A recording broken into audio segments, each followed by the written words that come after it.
வணக்கம். ஜவை ஜட் ஃப்ரம் ஜவாது வட்டிப்புதூர்.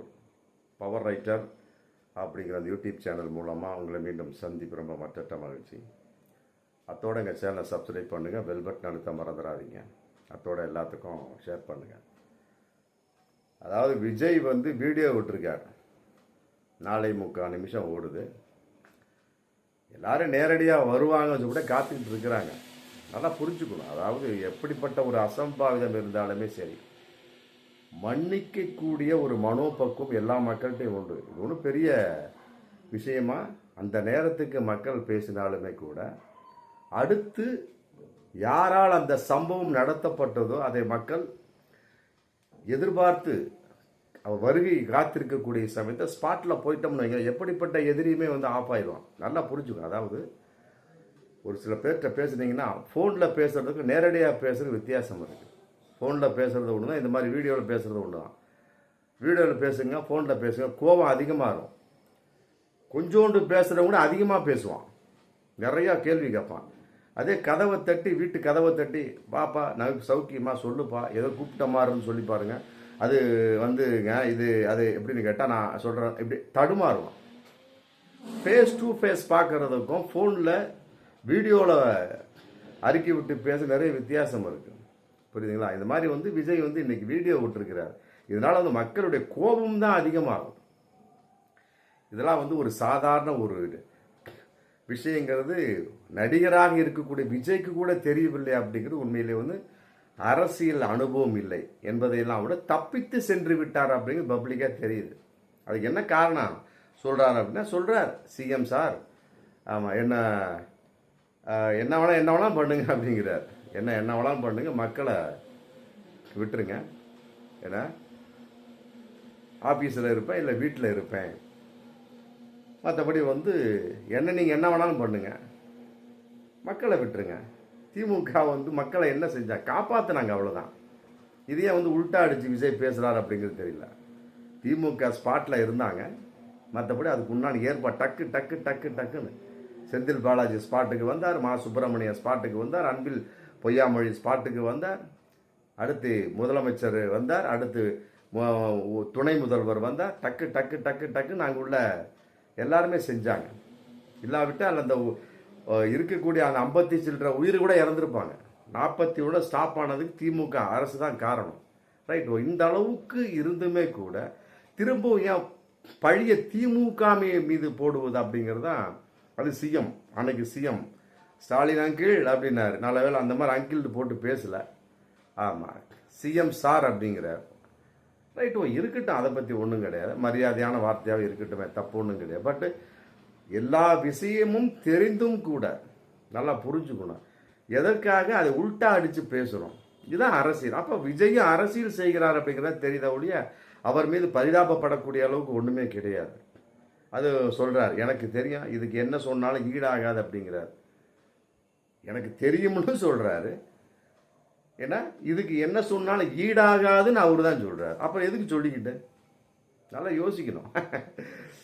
நல்லா யோசிக்கணும். அதை கூடிய சீக்கிரமும் உங்களை எல்லாம் நான் சந்திக்க வருகிறேன். என்ன ஏங்க, என்ன அங்கே என்ன திருவிழா நடக்க போகுதா கரூரில்? மரண ஓலங்கள்ங்க. கூடிய சீக்கிரம் சந்திக்கிறேன் அப்படின்னு யார் சொல்லுவா?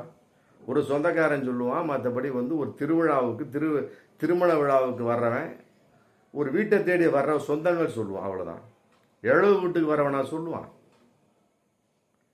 அது என்னன்னு தெரியல, என்ன ஒரு பக்குவம் இல்லாத வார்த்தையோ அப்படின்னு தெரியல.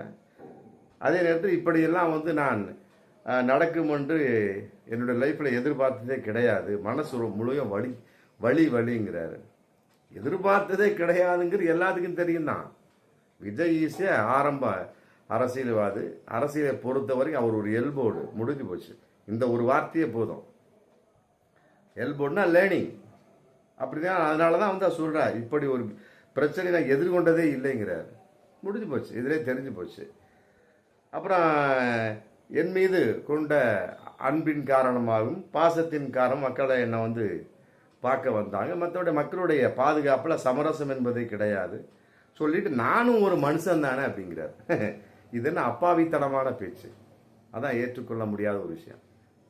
நானும் ஒரு மனுஷன் தானேன்னா அது மாதிரி திமுக காரங்க எது நினச்சிருந்தாங்கன்னா, ஏப்பா நானும் ஒரு மனுஷன்தான்ப்பா, எனக்கு பொண்டாட்டி புள்ள இருக்கு, அது எப்படி குறிப்பிட்டு வர முடிஞ்சு, இப்படி செந்தில் பாலாஜி சொல்லியிருந்தானா, மா சுப்பிரமணியன் சொல்லியிருந்தானா, ராத்திரி 1 மணிக்கு வர்றார் மு.க. ஸ்டாலின் சொல்லியிருந்தானா, சரி துபாய்க்கு போன துணை முதல்வர் அவர் எதுக்கு இங்கே வரணும்? அதுக்கு 1000 பிரச்சனை. இயக்குனர் பேரரசு அப்படிங்கிற ஒரு இயக்குனர் திரைப்பட இயக்குனர் சொல்றாரு. ஆமாம், அது என்ன அன்னைக்கு அவர் கள்ளக்குறிச்சி சாவுக்கு துணை முதல்வர் வரல, இதுக்கு மட்டும் ஏன் வர்றாங்க? ஏங்க அது வந்து வேண்டுமென்று நடத்தப்பட்ட திமிரின் வெளிப்பாடு, அவர்கள் அறியாமையின் வெளிப்பாடு. ஓப்பனா சொல்ல, கள்ளச்சாராயம் குடிச்சா செத்து போயிரும் தெரியும், நீ என்ன மயிருக்கு குடிக்கிற? இது அப்படி அல்ல, அப்பாவித்தனமான ஒரு சாவு. நல்லா புரிஞ்சுக்கணும். இந்த ஒரு வித்தியாசம் தெரியாமல் இயக்குனர் பேரரசு அப்படிங்கிற ஒரு நபர் வந்து துணை முதல்வர் மேல குற்றம் சாட்டுகின்றார். இந்த ஒரு இயக்குனர் திருப்பாச்சி அப்படிங்கிற படம் ஓடிடுச்சுங்கனால விஜய் மேல ஒரு பச்சாபதமாக பேசுறாருன்னு தோணுது. இன்னும் ஏதோ விஜய் கால் சீட்டு நினைக்கிறாரா என்னன்னு தெரியல, அதனால பேசி வச்சாரான்னு தெரியல. இயக்குனர் பேரரசுக்கு இதன் மூலமாக நான் கண்டனத்தை தெரிவித்துக் கொள்கின்றேன். நல்லா யோசிக்கிறோம். கள்ளச்சாராயம் குடிச்சா செத்து போயிரும் தெரியுது, இங்க போனா செத்து போயிரும் தெரியும், என்ன மயிருக்கு போற நீ, எதுக்கு குடிக்கிற? இது அப்படி இல்லை, நல்லா புரிஞ்சுக்கணும். திட்டமிடாத ஒரு செயல், ஒரு அரசியல் கட்சியினுடைய ஒரு அனுபவம் இல்லாத ஒரு செயல், எடுத்தோம்னா குற்றம் சாட்டவும் முடியாது. அனுபவம் இல்லை, இது அவரே சொல்றாருல, இப்படி ஒரு பிரச்சனை எதிர்கொள்ளவே இல்லைன்னா அப்படிங்கிறார், முடிஞ்சு போச்சு, அதுல எல்போர்டுன்னு தெரிஞ்சு போச்சு. நல்லா புரிஞ்சுக்கணும். அப்படி இருக்கக்கூடிய சமயத்தில் அவரே ஒத்துக்கிறாரு. புரியுதுங்களா? அந்த காலத்துல சிலப்பதிகார காலத்துல உள்ளவனே மாதவி கற்புக்கரசி இல்லைன்னு சொல்றான், இவன் தூக்கி நிறுத்துறான் மாதவி கற்புக்கரசி அப்படின்னு சொல்லி போட்டு. புரியுதுங்களா? நல்லா யோசிக்கணும். அவனே உள்ளவனே சொல்லிட்ட, இவன் எதுக்கு தூக்கி நிறுத்தணும்? அந்த மாதிரிதான் இந்த இதும்.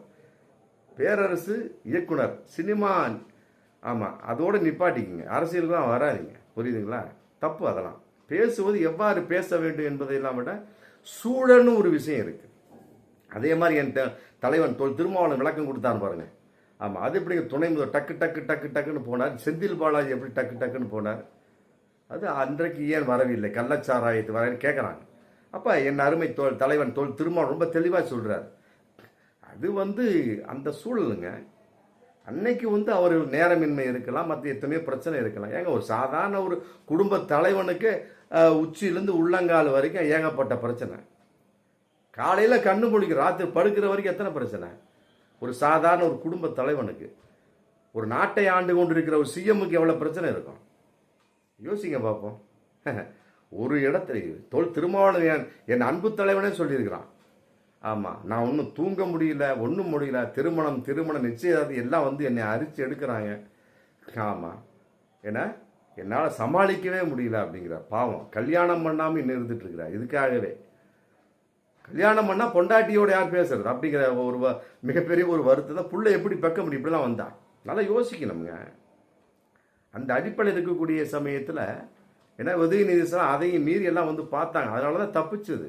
நல்லா அதையெல்லாம் பாராட்டாமல் வந்து இன்னைக்கு வந்து அவங்க மேலே குறை சொல்லக்கூடிய அளவுக்கு இவர் என்ன மிகப்பெரிய ஒரு அரசியல்வாதினா சொல்லவே முடியாது. விஜய ஒரு சாதாரண ஒரு அரசியல்வாதி தான், ஒரு வித்தியாசமான ஒரு அரசியல்வாதி அப்படிலாம் சொல்ல முடியாது. சர்க்கார் படத்தில் வித்தியாசமான டைலாக், அப்புறம் மெர்சல் படத்தில் வித்தியாசமான டைலாக், அவ்வளோதான். சினிமாவுக்கு தகுந்த நபர் தானே, அரசியலுக்கு தகுந்த நபரே கிடையாது. அதே மாதிரி ஊரை விட்டு வந்துட்டோம், ஏன்னா அது சொல்றார், ஊரை விட்டு ஓடி வந்தேன், வேறு ஏதாவது அசம்பாவிதம் நடந்துவிடக்கூடாது என்பதற்கு. என்ன அசம்பாவிதம் நடந்துடும்? நடந்துருச்சு, நடந்து முடிஞ்சுக்கிட்டு இருக்கு. முடிஞ்சதுக்கு பின்னால்தான் இவர் தப்பிச்சு போறாரு. அப்படிங்கிறப்ப இன்னும் என்னத்தை நடக்கணும்? அப்ப நின்று நிதானிச்சு எல்லாத்தையும் கொண்டு போக டக்கு டக்கு இவரும் கூட போயிருந்தாருன்னா சூப்பர். இன்னைக்கு வந்து விஜயை போன்ற ஒரு தலைவன் 2 பேர் அடிச்சாலும் பரவாயில்ல, அந்த இடத்துல செருப்பு ஒருத்தர் தூக்கி எறியலாம் பாருங்க. உண்மையில அவன் ஒரு விஷமிதான், அதில் மாற்று கருத்தே கிடையாது. கற்களை தூக்கி எறிந்தார்கள் அப்படிங்கிறது அது ஏற்றுக்கொள்ள முடியாது. ஆனால் செருப்பை தூக்கி அறித்தான், அது சிசிடிவி கேமரா இருக்கு, ரைட்டு. அப்படி இருக்கக்கூடிய சமயம் சில விஷமிகள் இருந்தார்கள், இல்லை அதில் அப்புறம் பேசிக்கலாம். அந்த கட்சிக்காரனே கூட எங்கே தூக்கி எறிஞ்சானோ அப்படிங்கிற ஒரு கான்செப்டாக இருக்குது. அதன் அடிப்படையில் பார்க்கின்றபோது என்ன ஆகுது, ரைட்டு, ஒரு விஷமத்தனமான ஒரு விஷயம். அதன் அடிப்படையில் ஒரு 2 பேரை விஜயை போட்டு அடிக்கிறாங்கன்னு வைங்க, அந்த அடிப்பில் அந்த அனுதாபத்தை தேட முடியும். அது விஜய் கோட்டை விட்டுட்டார். இது தமிழ்நாடு. ஆமாம், அனுதாபமான ஊர், நல்லா புரிஞ்சுங்க. அதையும் மீறி உள்ளே இருந்து பவுன்சரோட மற்றபடி போலீஸார அவர் காவல் ஐயா நான் மன்னிச்சிருக்கேன், தப்பாக இருந்திருக்கு, என் மேலே என்ன தவறு செய்தாலும் நான் மன்னித்துக் கொள்வேன். மன்னிப்பு இது வரைக்கும் கேட்கலையே, அது ஒரு விஷயம். வீடியோ போட்டிருக்காருங்க, மன்னிப்பு கேட்கவே இல்லையே, பெரிய விஷயம். மன்னிப்பு கேட்கவே இல்லையே, மன்னிப்பு கேட்கவே இல்லையே. எனக்கு அனுபவம் இல்லை, மற்றபடி இந்த மாதிரி நடக்குன்னு பார்க்கல. ஊரை விட்டு போனதுக்கு அசம்பாதி நடக்க எனக்கு தெரியாது. மற்றபடி எனக்கு தெரியும், இதுக்கு என்ன சொன்னாலும் ஈடே ஆகாது. குணமாக வேண்டுகின்றேன், சீக்கிரம் உங்களை சந்திப்பேன். அதே மாதிரி 5 மாவட்டத்துக்கு போனோம், இந்த மாதிரி அசம்பாவி நடக்கவே இல்லை. அது என்ன கரூரில் மட்டும் நடந்தது, புரியுதா? ஏன் நடக்கல? அசம்பாவி நடந்ததே. மதுரையில் 50,000 சேரை அடிச்சு உடச்சி நாசம் பண்ணியிருக்கானுங்க. விக்கிரவாண்டியில் ஏகப்பட்ட பிரச்சனை. ஏன் திருச்சியில் நடக்கலையா? அதே மாதிரி இந்த இதில் நாகப்பட்டினத்தில் நடக்கலையா? திருவாரூர் நடக்குது. ஒவ்வொரு இதுலையும் ஒவ்வொரு வித்தியாசம் நடந்துக்கிட்டு தான். இங்கே கொஞ்சம் அதிகப்படியாக நடக்குது. அப்போ நீங்கள் தான் வந்து முன்னெச்சரிக்கையாக வந்திருக்கணும், அதை மறந்துட்டீங்க. 5 மாவட்டத்துக்கு போல ஒன்றுமே நடக்கவில்லை. யார் சொன்னா அந்த மாதிரி? மதுரையில் சென்ட்ரமினே அடித்து உடச்சி நாசம் பண்ணானுங்க. அந்த அஜித் குமார் அந்த இதுக்கு கண்டன ஆர்ப்பாட்டத்துக்கு சிவானந்த சாலையில், தெரியுமா? கண்ணால் நான் பார்த்தேன். எதுக்கு இது? தொண்டர்கள் வந்து அது நடக்கக்கூடியது வந்து ஒரு அஜித் குமாரனுடைய ஒரு துக்கமான ஒரு விஷயத்து கண்டனம். அது எவ்வளோ அமைதியாக பொறுமையாக நிதானமாக போகணும். அதை விட்டுப்பட்டு சென்ட்ரல் மீடியை உடச்சி நாசம் பண்ணி அடுத்த நாள் போலீஸ் வழக்கு பதிவு கூட செய்ய அளவுக்கு போய் சென்னை மாநகராட்சியில் போய் ஒரு சமாதானத்துக்குரிய நாட்டி நாங்களே காசை கொடுத்துறோம்னு சொல்லி, இதெல்லாம் தேவையா? எந்த அரசியல் கட்சி இந்த மாதிரி நடந்திருக்குது? ஒவ்வொரு இடத்துக்கு நாங்களே காசு கொடுத்துறோம், ஒவ்வொரு இடத்துக்கு நாங்களே காசு கொடுத்துறோம். அதனால நீதிபதி சொல்லிட்டார், ஆமாம் இனிமேல் வந்து ஒரு சட்டம் போட்டு கட்டுப்பாடு போட்டுருங்க. முதல்ல ஒரு பெரிய அமௌண்ட்டை, எந்த அரசியல் கட்சி நடந்து பெரிய அமௌண்ட்டை வாங்கிக்கணும் அப்படின்ட்டார். சட்டப்படி கொண்டு வாங்க என்ன. ஆமாம், இதெல்லாம் சொல்லிட்டு சிஎம் சார் என்ன வேணாலும் என்ன செய்யுங்க, மக்களை விட்டுருங்க அப்படிங்கிறார். இது என்ன ஒரு வீடியோவோ தெரியல. இந்த வீடியோவில் வந்து மன்னிப்பு இல்லை, அவர் மனிதாபிமானமார் அப்படிங்கிறதுக்கு எந்த ஒரு ஆதாரமும் கிடையாது. அதே நேரத்தில் குற்றச்சாட்டுகள் அவர் சொல்லுகின்றார், அவ்வளோதான். என்னதை சொல்கிறாரு? குற்றச்சாட்டு அடுத்தவங்க மேலே சொல்கிறார். இவர் செய்த குற்றம் என்ன அப்படிங்கிறத அவர் சொல்லவே இல்லை. பார்ப்போம், மக்கள் சொல்லுவாங்க. ஒரு நபர் கமிஷன் வச்சுருக்காங்க, அதெல்லாம் விட இவங்க வந்து சிபிஐ விசாரணை வேணும்னு மனு போட்டிருக்கிறாங்க. ஆமாம், காலத்தின் கட்டாயம் நடக்கும். ஆமாம், மற்றபடி வந்து எத்தனையோ எம்ஜிஆர் கூட அரசியல் கட்சி ஆரம்பித்தார். ஆமாம், இந்த மாதிரிலாம் கிடையாது. பார்ப்போம் மீண்டும் அடுத்த வீடியோ. நன்றி.